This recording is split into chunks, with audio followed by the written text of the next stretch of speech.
Imagine closing your eyes at the end of a long day, not in a soft bed surrounded by walls, but on cold earth beneath an open sky. There is no pillow, no blanket, no locked door separating you from the wilderness. Every sound in the darkness could mean danger. Every night could be your last. Yet for hundreds of thousands of years, this was how every human being slept.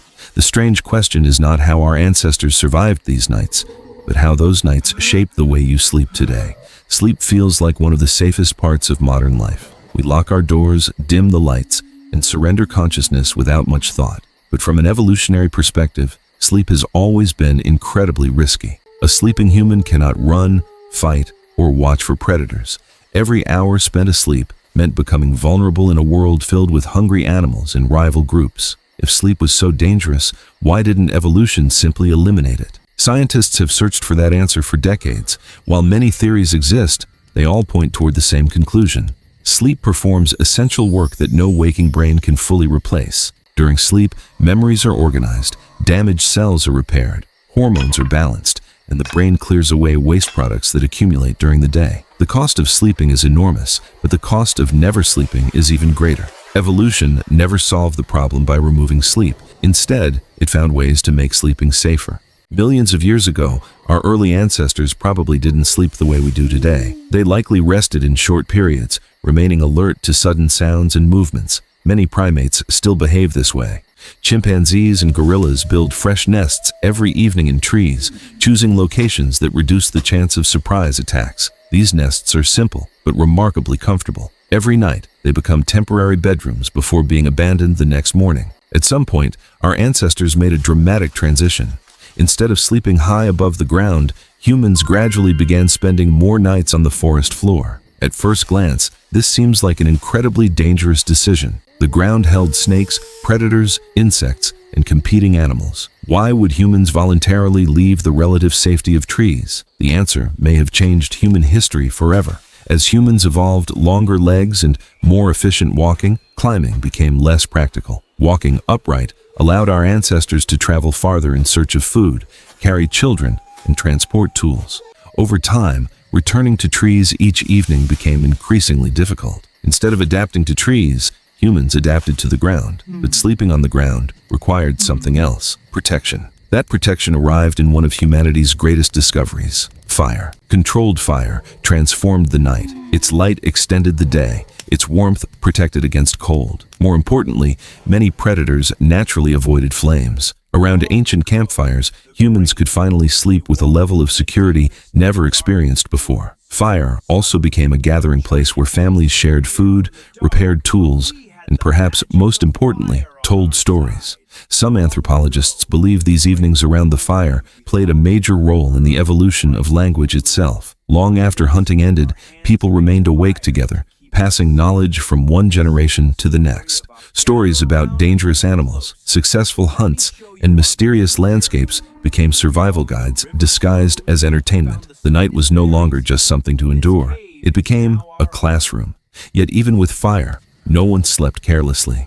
Imagine 20 or 30 people gathered around glowing embers. Not everyone would fall asleep at the same time. Children slept first. Some adults remained awake, feeding the fire or listening for unfamiliar sounds. Older individuals often slept less deeply than younger adults, a pattern that still exists today. Interestingly, modern sleep research suggests that older adults naturally wake more often during the night. This may not simply be aging, it could be an ancient survival adaptation, ensuring that someone was always alert while others rested. This idea is known as the sentinel hypothesis.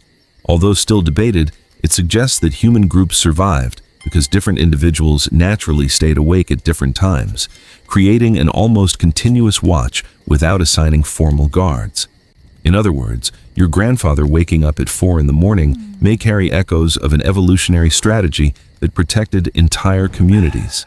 The places where ancient humans slept were carefully chosen. Archaeological evidence shows that early camps often appeared near water sources, but not too close to them. Rivers provided fresh water, but also attracted predators. Campsites balanced access to resources with safety. Elevated ground offered better visibility.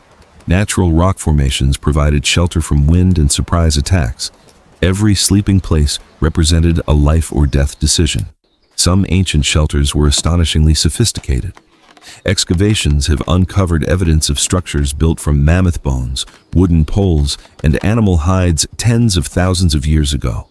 These homes weren't permanent by modern standards, but they offered insulation from harsh climates and protection against the elements. Then there was the problem of temperature. Humans are unusual among mammals because we sweat efficiently and possess relatively little body hair. This adaptation made daytime endurance hunting possible, but nighttime became much colder. Animal skins likely became essential sleeping equipment long before they became fashion. Wrapping the body preserved heat while reducing energy loss during sleep. Even today, body temperature naturally falls before sleep begins. A cooler body signals the brain that it's time to rest. Ancient humans couldn't adjust thermostats, but they learned to manipulate their surroundings using fire, shelter, and clothing. Our ancestors also rarely slept alone. Modern culture often celebrates privacy, but throughout most of human history, sleeping alone would have been dangerous. Families slept together. Communities slept together. Physical closeness wasn't simply emotional comfort. It increased survival. Shared body heat reduced exposure to cold. Multiple listeners detected approaching danger more effectively than one. Perhaps this explains why many children instinctively fear sleeping alone. That fear may be far older than childhood itself. Darkness has always carried psychological power. Even today, people often imagine threats more vividly at night. Evolutionary psychologists suggest this may result from thousands of generations during which nighttime genuinely increased danger. Our brains evolved to treat uncertainty cautiously. In darkness, limited information encourages the mind to imagine worst-case scenarios, because assuming danger was often safer than assuming safety. The monsters under the bed may be imaginary now, but the instincts behind them are ancient. Dreams probably accompanied ancient humans just as they accompany us today. Nobody knows exactly why we dream. Some researchers believe dreams help process emotions. Others argue they simulate threats, allowing the brain to rehearse dangerous situations without real consequences. One influential theory proposes that dreams function like virtual reality training created by evolution itself. If that's true, then every nightmare may represent millions of years of survival programming. Our ancestors likely interpreted dreams very differently from us. Without neuroscience, dreams often appeared supernatural. They seemed like messages from ancestors, spirits, or unseen forces. Across cultures separated by continents, dreams became central to religion, mythology, and decision-making. The sleeping mind was mysterious long before science attempted to explain it. As civilizations emerged, sleep slowly changed.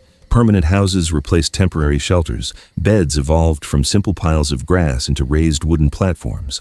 Mattresses filled with straw, feathers, or wool improved comfort.